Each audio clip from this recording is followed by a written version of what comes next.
Hey, so in the past few months, if you spent any money, you probably noticed the signs talking about using exact change.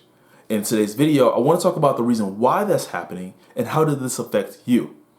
If you're new to the channel, my name is Michael and welcome to the Real Michael Berry channel, where I have a passion for seeing millennials being successful with their money. If you're new here, I want you to click on the subscribe button and click on that bell notification so that way you're alerted when I make a video.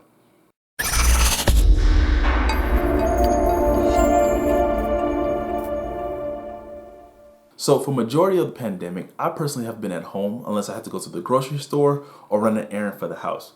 And when I made these trips, one thing that I would notice is that the stores would specifically have a sign talking about using exact change or using a debit card or credit card, some form of plastic if you have one.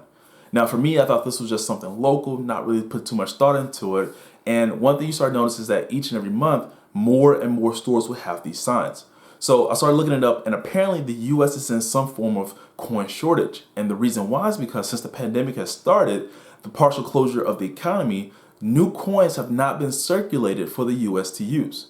Now for that, this is really big news. And the reason why is because if the US is not circulating new coins, you typically have to use the coins that you already have, meaning that stores are going to limit how much they send out. Banks are going to limit how much they send out, and they are encouraging, actually, the Federal Reserve is actually encouraging people to use the coins that they have so that way they can bring those coins to be circulated around stores and normal daily transactions. Now, this has come about because of the partial closure of the economy. So this means that people are getting sick, people are staying home, people are not physically at work to do the transporting of coins.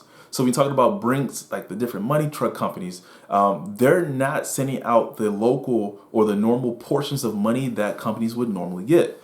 So the Federal Reserve do have a two-part plan to get coins back into its local areas. The first part of the plan is a short-term plan, but the idea is that if people spend money using exact change in their areas, those businesses will then get the ability to get coins back out to the public. The long-term plan is that as the economy gets back on its feet, the production and the distribution of coins are going to rise because the anticipation for those businesses will increase as well. So for me, I am a huge conspiracy theorist, if you didn't know, and I looked into the articles talking about a new digital currency, a new world order, the government's trying to control how we spend money, and to be honest, I don't think it's any of those. What I think happened is that people were getting sick, the government didn't know how they were getting sick, and they just started limiting how much coins were going out to the public to just prevent another way of creating a way of getting sick. People know that money's not clean. We all know that. And this is just eliminating another way of passing the disease from person to person. Hey everybody, thank you for watching the video. Thank you guys for supporting the video. And if you haven't already, I want you to subscribe to the channel. I want you guys to click on the bell notification and click on that like button. The like button just tells YouTube you like the video, and that's just going to show it to other people as well. Thank you guys for your support.